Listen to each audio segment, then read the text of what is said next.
Ciao ragazzi, bentornati nel canale.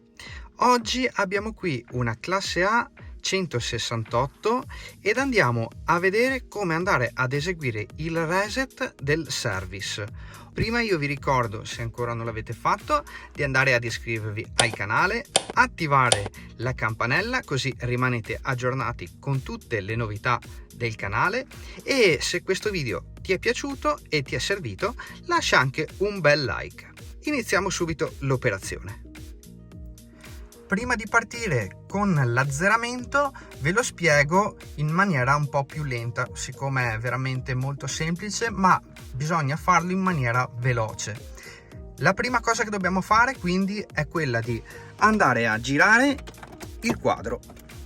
Una volta fatto questo, entro pochi secondi dobbiamo andare a premere il tasto 000, questo qui lo dobbiamo andare a premere 2 volte. Una volta premuto 2 volte lo rilasciamo ed andiamo nuovamente a girare il quadro.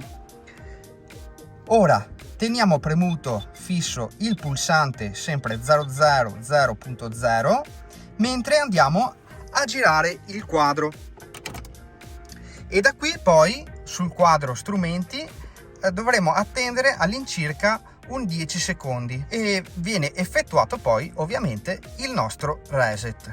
Finito quello, molliamo il pulsante e giriamo il quadro. Procediamo con l'operazione.